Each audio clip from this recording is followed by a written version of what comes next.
Grief is such an overpowering emotion, especially after losing someone so close to you. It can take months, years, even decades to get back to normal, if that's even possible after experiencing a significant loss.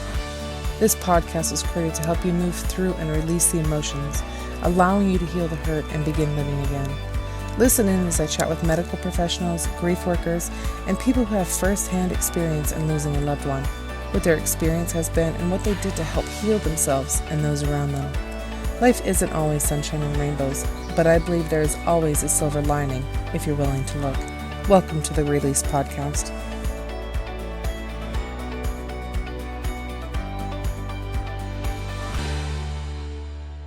Hi, today I'm here with Aimee Kunau, and we are talking about suicide. So a few years back, Aimee had lost a good friend to suicide, but I'm not going to tell you all the juicy details at this moment because I want Aimee to share her story and the journey that she's went on, because it's a very heavy topic. It's a very deep topic. And unfortunately, it is affecting a lot more people, more so, I think, now than what it ever has before. So welcome, Aimee. Thank you so much for joining me on this and talking about this very, very deep subject and giving your perspective on it. So thank you and welcome. Thank you. It's always good to talk to you, Faith. And I was excited to come on here because I think that we as a society and as survivors, as grieving people, we need to talk about this subject. It's been taboo to talk about death. It's been taboo to talk about suicide in particular. And it's it's unpleasant topic to talk about, but I think we need to normalize that it's okay to talk about it and to understand that it's, a journey that unfortunately a lot of us have been on. And I was really honored that you asked me to talk about my story, to tell my story. So thank you. Oh gosh, absolutely. You're so welcome. I think that you're very brave to come on here because a lot of people don't have the nerve or the wherewithal to talk about it just in general terms, but also like the things that they went through and the journey that it took them on, because this one here is about suicide. So it's an extremely different like death. And you call yourself a suicide survivor? Survivor. Yeah. Yeah. I mean, and I don't know what the accepted or whatever term is, but for me, calling myself a survivor gives me back my power in a way. But it also acknowledges that the journey of someone who is grieving, someone who's taken their own life, is a bit different than other types of grieving. And Right. It's not better, it's not worse, it just is, but it's different. And it's something that I don't think about all the time now because it's been 10 years since she passed. But at the very beginning, in the throes of it, I felt like I needed to take away a sense of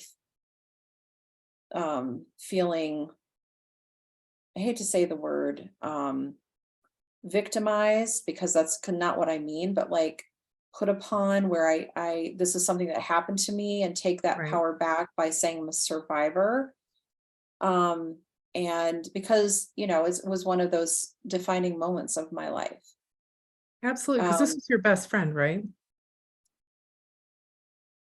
One of my very best friends. And the thing that was also difficult for me, and I think I have, would assume that a lot of us, I've also struggled with thoughts of suicide in my own life.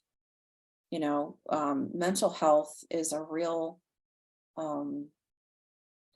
thing, and we stigmatize it. and we haven't destigmatized it enough where people can feel safe getting help. And a lot of times the things that lead up to a person taking their own life, it's usually, I think, a mountain of small things, maybe in addition to big things. But I do think that mental health plays a large part of that. So yeah, definitely calling myself a suicide survivor. It's a term that I don't talk about it all the time, but I feel that that is an accurate portrayal of how I've interpreted my own journey. So, I can completely understand that. Because it's not, we had a friend of ours that had, and I told you this before, that had committed suicide. And we had known him for years, decades. And he was a staunch supporter against suicide, and never gave any signs whatsoever. But now that we look back, he did give signs, but we just didn't pick up on them, if that makes sense. Yeah. And then it happened so fast. When one moment he was here and one moment he's gone. So what were some of the signs that you saw in hindsight that she was giving, but that you feel like you could have done something, at a later date? Because this is suicide. And, this is it's a very deep and complex subject. So I don't want anyone listening to think that we are going to solve all the problems of suicide in the midst of this chat right now, because that's not going to happen.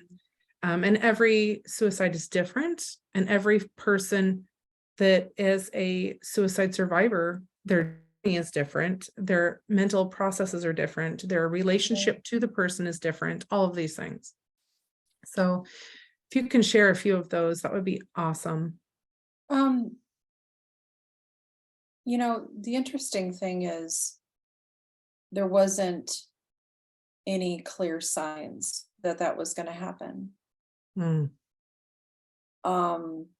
There was, and I'm going to speak in sort of relatively vague terms just to protect her family and her privacy and things like that. But Sure.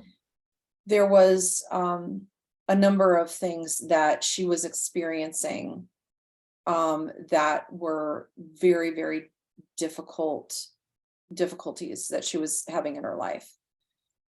And I think it was just sort of one thing after another. The last time I saw her, she seemed to be in relatively good spirits.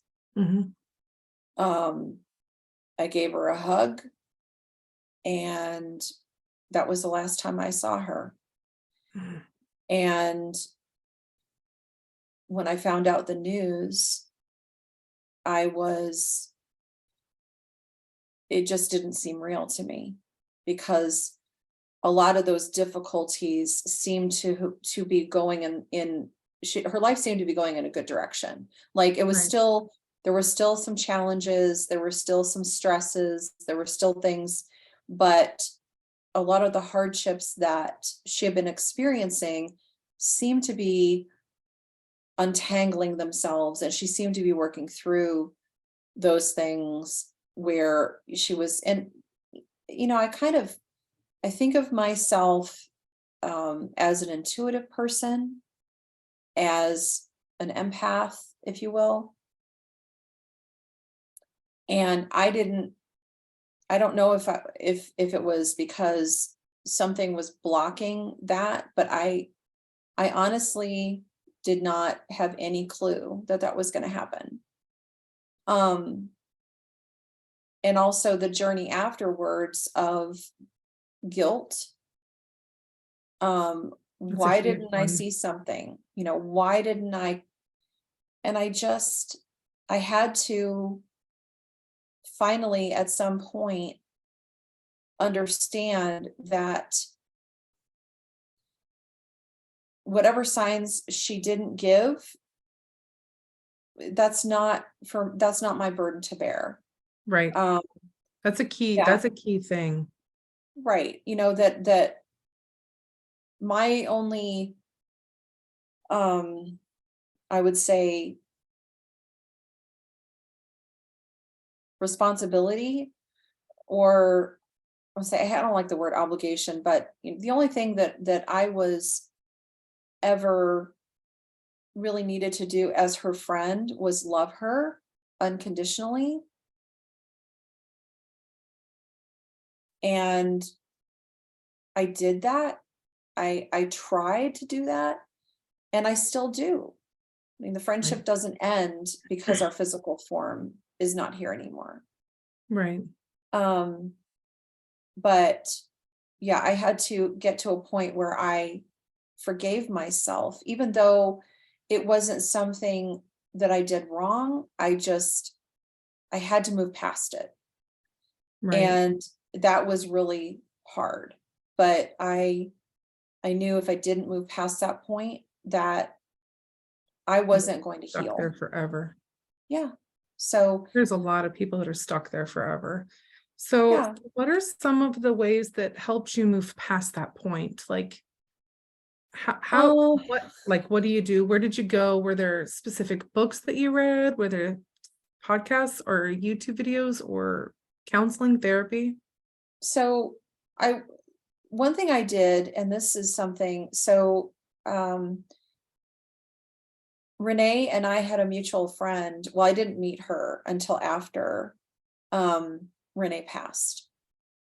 She and I became friends. We're still friends. We don't talk all the time, but we're still friends. Mhm. And I went to Renee's memorial service after she passed, and I met her family, and um, that was very, very hard. But I realized that I needed to have my own memorial service for her.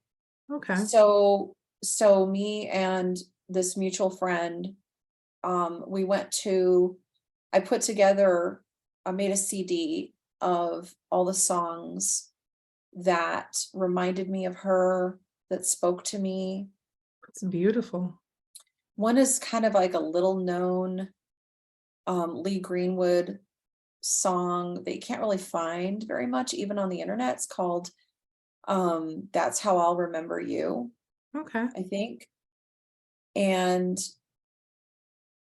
anyway, so because a lot of times I feel like music heals me.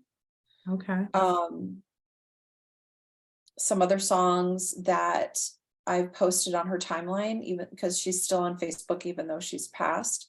They've Right. never memorialized her page. Are the song that they made after, I think it was Paul, the guy from Fast and Furious, that young Walker. Paul actor, Walker. Paul Walker, yeah. And I was always one of my favorite actors because he made some really great movies, and he was a great actor. Mhm. But he also was just known in life as a really, really good guy, like a really Yeah. nice human.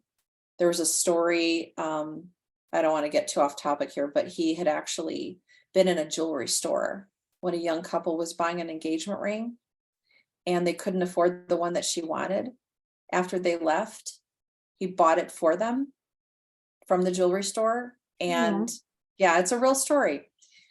But anyway, the song was a collaboration of like Wiz Khalifa, and Mhm.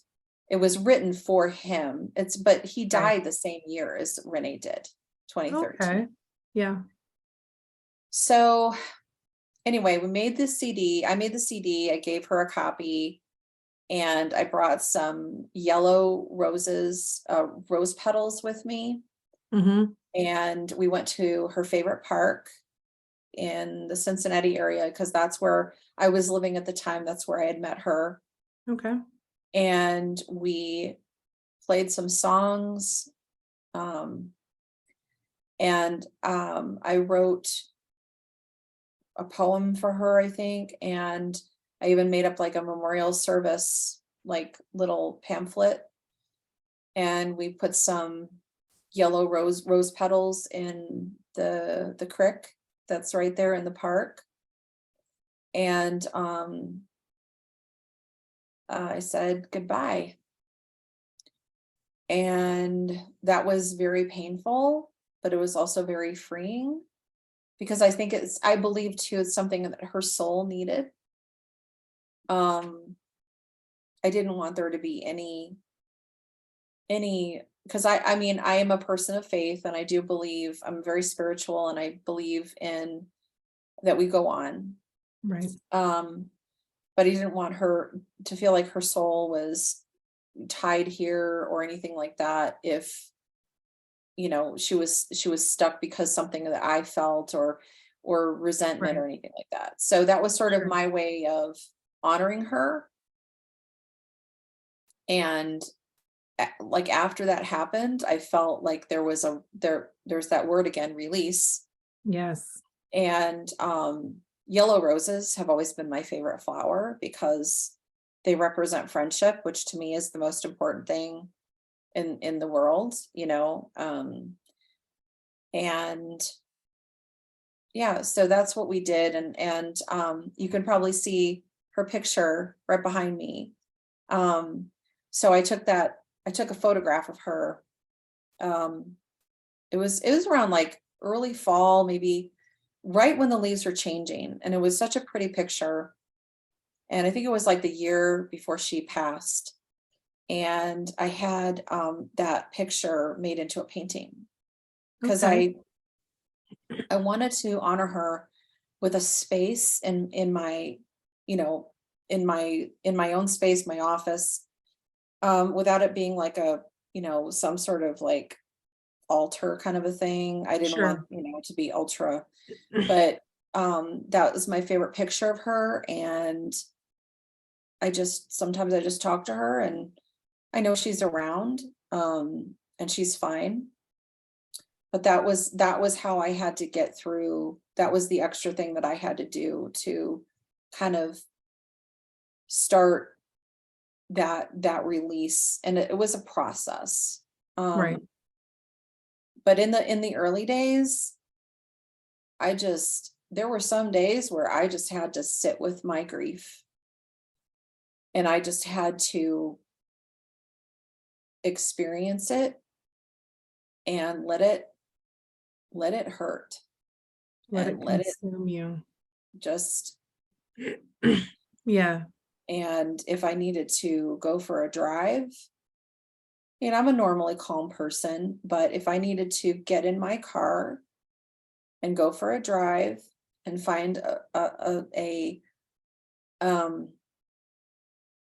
a place, where there wasn't a lot of people, park or something like that, and scream. Mm.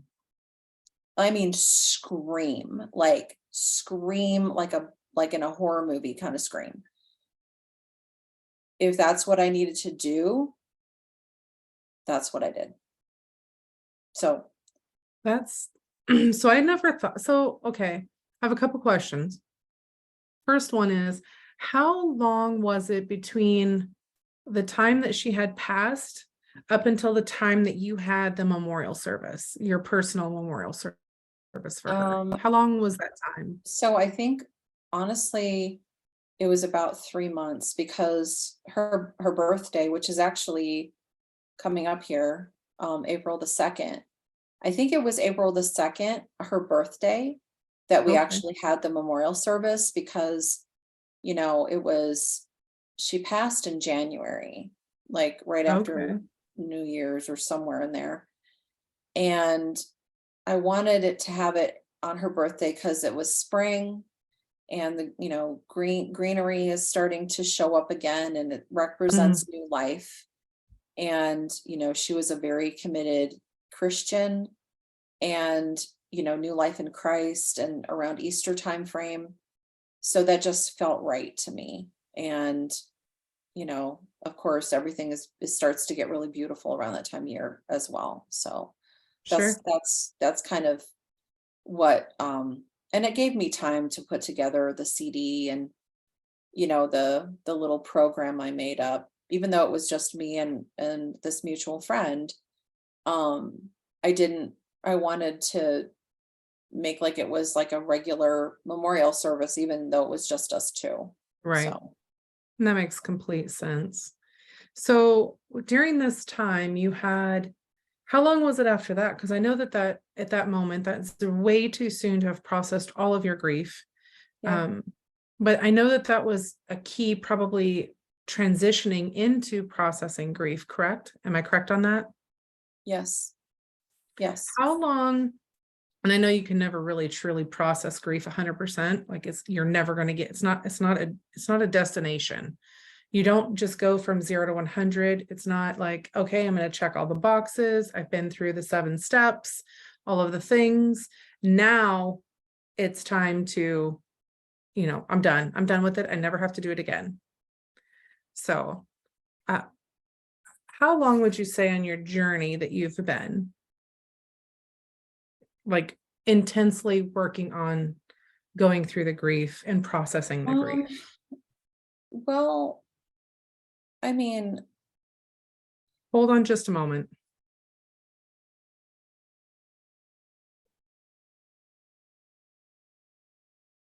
so I just remembered something, and because I guess I'm getting old, and it's been 10 years, but I actually remember that the personal memorial service we had, I believe, actually was in July. It was not her birthday. So I apologize for that. It Oh, that's was okay. because her favorite number was 7. So I believe we had it on July 7th because it's 7/7. Mhm. But every April 2nd, which is her birthday, I go out. I normally have a glass of wine or, like a nice dinner, and I Mhm. order dessert, and we have a birthday dinner for her. Sometimes it's just me, sometimes it's me and my husband who also knew her. Right. But that's how I honor her on her birthday. So, but yeah, so the memorial service was I believe in July. Okay.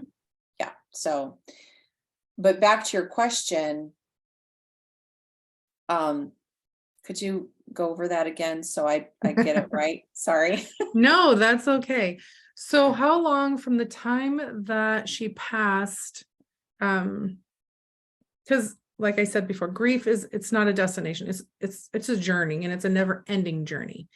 How Right. long were you actively seeking help? Or not, I don't want to say help, but like ways to help yourself through your grief. Because at the very beginning, grief is so emotionally overwhelming that sometimes it's chore just to like get out of bed, just to like eat something, just to like, take a shower, because you just don't want to do anything because you're still in so much shock. Like how long was it from the time, until you felt like, not that you had a grip on things, but that the grief seemed a smidgen easier. Like your day was a smidgen easier, if that makes sense. Yeah. So, um, I would say it was a good year. So 2013 was really hard. Mm-hmm. I would move through, I'd go through, it was almost like a really foggy Sure. existence. I just kind of felt like I was in a fog. I still functioned, I was obviously, I still had my family to look after. My son was not graduated from high school yet. Right. Um, And you were a business owner at that time too, correct? I was, and then Yeah. yeah, so and then 2014 I became a in-house copywriter. And now once again I'm a business owner. But so in 2014 I went to a copywriter boot camp, which a lot of us know about. Right. And so I was, looking forward to seeing a lot of my copywriter colleagues. that I hadn't seen since the first boot camp I went to back in 2010. Sure. And there was a woman, I don't know who she is, but she looked very much like Renee. And it just triggered me. And I ended up having a meltdown. Sure. So much so that I went back to my hotel room and I just let it out. Sure. Not screaming at the top of my lungs like I would if I was alone in my car Right. at a secluded location, but it was just like in my face. And Right. I think after that point, I moved past any of the whatever lingering denial, bargaining, anger, helplessness. And I just let it sit, and I just accepted it. I accepted what she did. I accepted my feelings about it. I accepted, and I just was like, this is where I'm at, and I'm going to move on from here. I'm going to move forward. So 2013, 2014 were the worst. I would say in 2015, 2016. Hold on just a second. Something's going on with my stuff.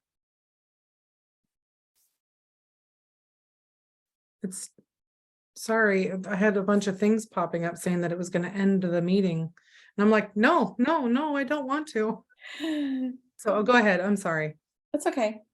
2015, 2016 was a little bit easier because, one of the things that Renee and I talked about, and she was excited for me, was the idea of me moving with my husband out west. Okay. Because we'd raised my son, and he was off to college. He's brilliant. He's doing well. And my husband was raised in Idaho, and I actually met him out here in Pacific Northwest. And I always wanted to come back here. This is where my home is. And and I used to say to her, well, why don't you come with? She was a single gal. Mm-hmm. And I said, there's lots of cute men out west, Right. you never know. So she was excited for me. And anyway, so I started to focus more on my own future rather than the painful past. And knowing that, and having communication with people that I believe are spiritually gifted, let's say, I felt I had reassurances that she was okay and that she was doing fine on the other side. And I no longer had that feeling of desperation and angst of the first 2 years. And also signs that she has particular things that she does to let me know she's around. I love that. Yeah, she used to do this thing just to annoy me, where she touch my head, pat my head, be like, it's okay. Right. And she knew that I was just like, oh, just stop. And when I feel that featherlight, Yes. angelic kind of touch, I know it's like, hey girl, what's going on? Right. But yeah, so 2015, 2016, we're a little bit easier. 2016, we moved from Ohio out here to Idaho. Okay. And I love living here, and I now feel it's my responsibility to her to make sure that I follow through on all of my dreams and aspirations and don't hold back. Because in some ways, I'm not saying I'm living for her, but Right. I owe her that. I owe her to live my best life. Sure. I love that.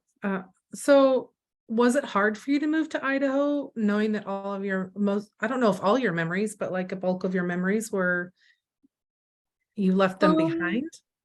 I mean, was that, no, or I is that the mean, wrong words that I'm using?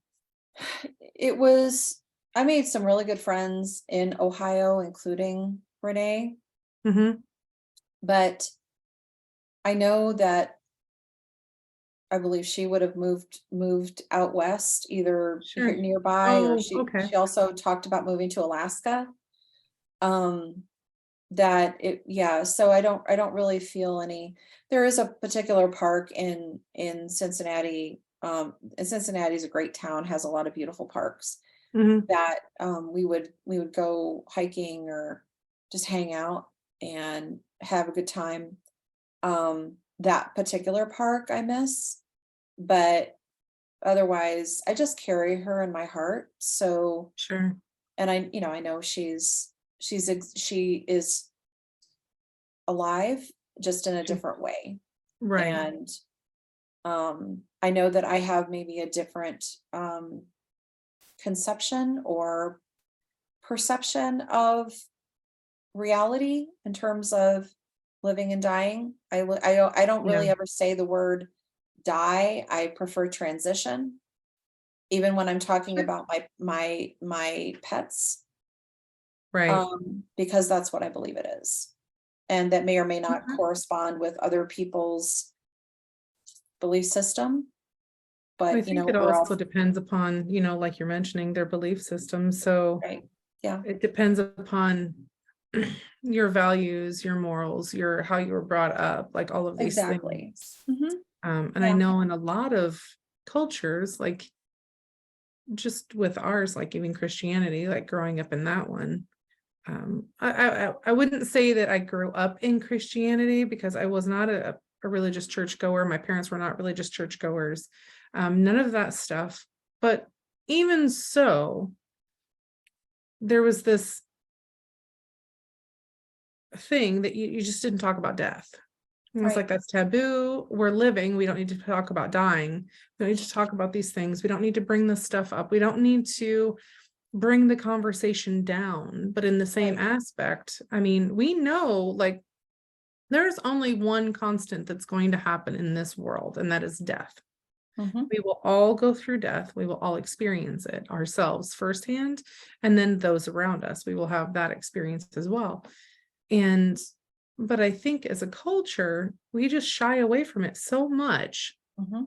that it makes it taboo and hard to talk about. And like people will literally shut down. So like I have an elderly aunts and uncles and stuff like that. And their children are trying to talk to them about, planning, or they're trying to talk to their children about planning their death and their, what's going to happen, like all the things, the properties, like they have this Right. amount of stuff because they've accumulated this stuff. And their child's just like, no, I don't want to hear it. I don't want to talk about it. Like, nope, nothing's going to happen to you. It's like, well, that's an unrealistic expectation. That Yeah. nothing's going to happen. It may not be at this moment, but at some point something will. And I guess in my mind, I'd rather talk about it now and get it done rather than wait and not. And then you're guessing on everything. Well, and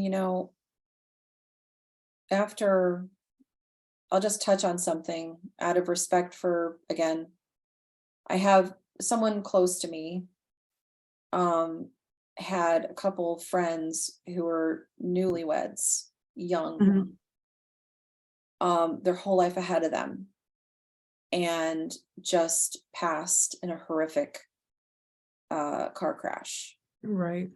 And That's the whole life ahead of them, you know, wonderful human beings, and you just you just don't know when it's your time. right. So I think one of the one of the best gifts that we can give people who will grieve us Mhm. is to have these conversations. I've had them with my husband in terms of, like, what do I want? I do not want, some somber, Right. depressing, I want to party and rock Same as me. music and the best food, you know, Right. um, I understand people will be grieving, but like Right. I want them to understand that it's like a newfound freedom for me. It's not, it's like my Right. vehicle may have expired, but I didn't. Right. Your soul has now lived on. There's Right. living on, I should say. And so, but I'm just saying that in terms of planning, we need to normalize and tell people it's okay to start talking about, and even with my own parents too, like my dad, he's amazing because he's already like set up all these things, and told Right. me what's going to happen, who to contact. Which is amazing. Right. And, these are some other conversations that I still have yet to have with Mhm. my mother, because my parents are divorced. Um, but and she's a very open to the idea, and but because we live far apart, it's just, Right. trying to make time for those conversations. But having free paid for, pre-arranged things, not only that, but like having what I call like an end of life box, Yes. where you have, you know, paperwork, insurance policies, bank accounts, passwords for things, copies of the will. Make sure that no matter what age you are, and you can change your will if you need to as we go through Right. different life stages, but you know, death isn't going to go away just because, No. people don't want to talk about it. If you have certain things set up so that your children or your loved ones that will be, taking care of things after Right. you pass, and not only this, but I have to mention something ultra important, not just because I run a dog rescue and I'm a dog mom. Mm. Make arrangements for your pets in advance. Yes. That is a good one And because we a lot see a of lot of people that in don't rescue. think of that. People, oh, the person passed on suddenly. We don't know what to do with the dog or the cat or whatever. And if the family can't take it, it ends up in a shelter. Right. And so, anyway, but getting back to the main point, I think having these conversations, having, making the arrangements, because I think of it this way: if we have the difficult conversations when we're of sound mind, when we have all of our marbles and our mobility, and we're just Right. living life, we make these things now, then we put it aside, we have to think about it again. Right. When people are grieving, if you add to their stress after the fact with not only that your estate can end up in probate, all Right. these complications. You're making decisions under stress. And Exactly. the And least and the time that you really do not want to make decisions is when you're going through that grief process. exactly. It's already hard enough to grieve someone, Mhm.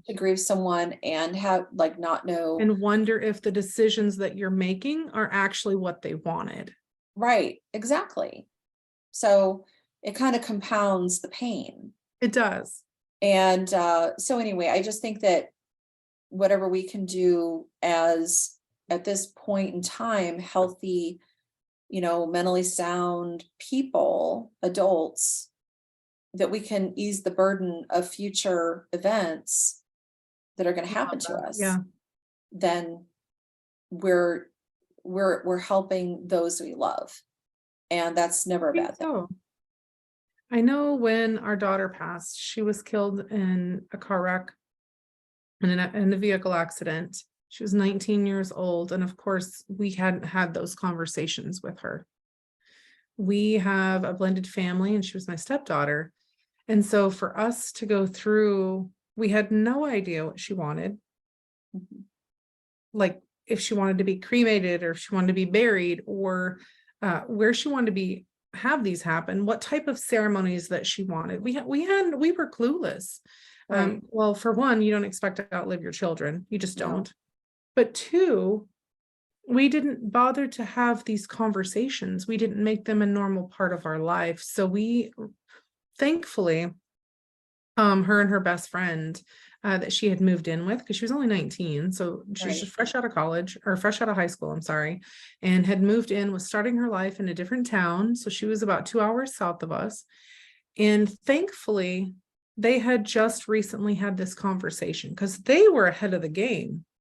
They had the conversation. We didn't even have conversations. So we relied upon her and her knowledge of what they had discussed to plan her funeral and everything.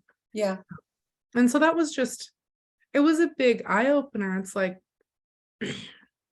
when my father passed in 2005, I was beside myself with him because I was a daddy's little girl. But we had people coming up to us and we were like, it was my first time ever planning a funeral or being in the process of it. And I'm like, I just don't want to deal with it. I can't deal with this right now. Like, this is just too much. I've just lost my father. I'm going through this. I've got people walking up to us, asking for his eyes, asking for these body parts that we had never even thought about. I had never, and I remember it poignantly because I told the lady, no, you can't have my father's eyes. And looking back, and it was a total emotional response because I didn't want, in my mind, they were going to desecrate his body. That was the only thing that went through my mind. And looking back, I would have said yes. Now I would have said yes to give someone else sight to see, but also so that a part of him could live on as well. Yeah.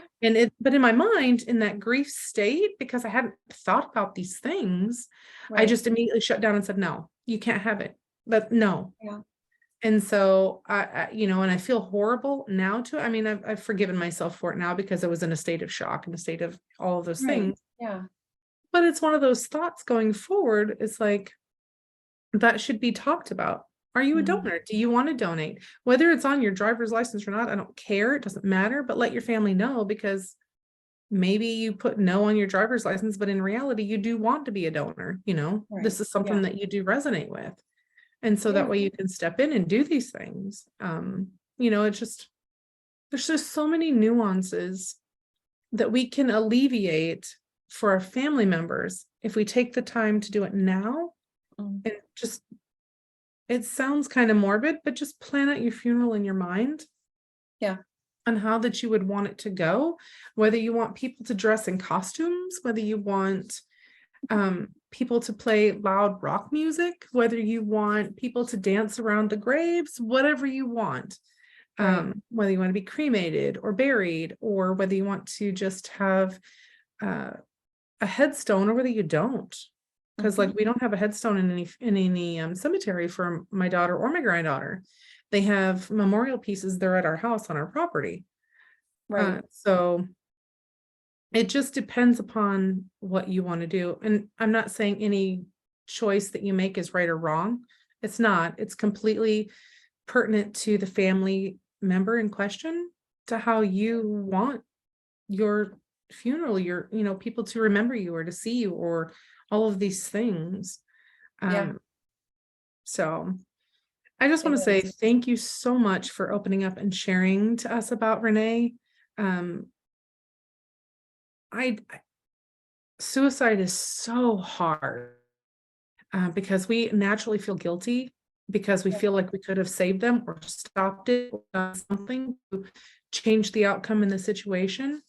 And when it comes down to it, a lot of times, not every time, but a lot of times, it isn't. Yeah. And so you still carry the guilt because you still feel like you should have, could have, would have, or would have done something. Of course you would have done something if you'd have known, but. But I just want to say thank you for coming and talking, because it's not easy. It's been good for me too. And, she's got a birthday coming up. Her birthday is about 1 week and a day shy of mine. Okay.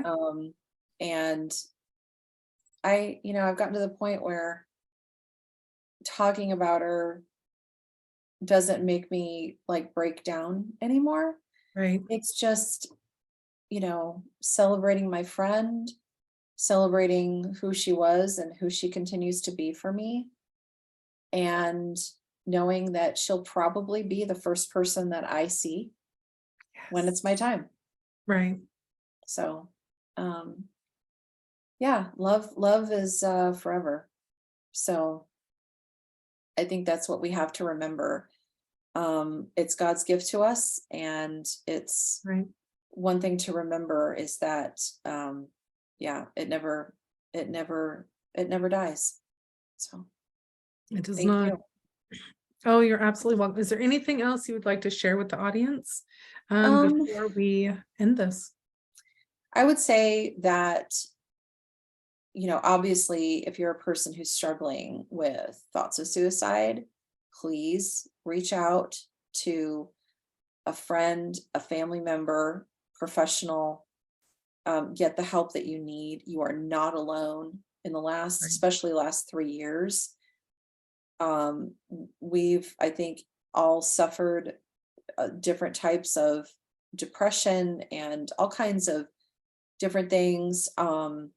If you are a survivor of suicide, meaning that you're a person who's grieving a person who took their own life, Mhm. understand that your journey will be different. Yeah. And also there are lots of support groups out there for you, or even virtual ones. There's Facebook groups. Um, there's all kinds of resources out there.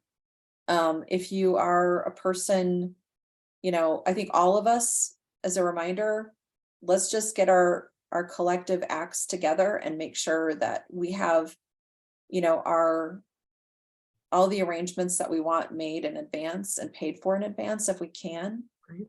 so that we're not Yeah. stressing the people who will grieve us in the future. But and I'd also say, if you are a person who's grieving someone and you feel like you need spiritual help, get spiritual help, Right. whatever that means for you. Every person has a different faith journey, or spiritual journey, and definitely reach out and get the help you need. Don't let anyone tell you that whatever help that you're trying to get, as long as it's coming from a space of healing and positivity, Right. is the wrong thing to do. That's your journey to take, and nobody can take it for you. So, Right. 100%. I agree with yeah. that. So, Well, I will link ways that you can follow her. She is not a grief coach, psychologist, no. or any of those things. Her field of study, her business is in copywriting.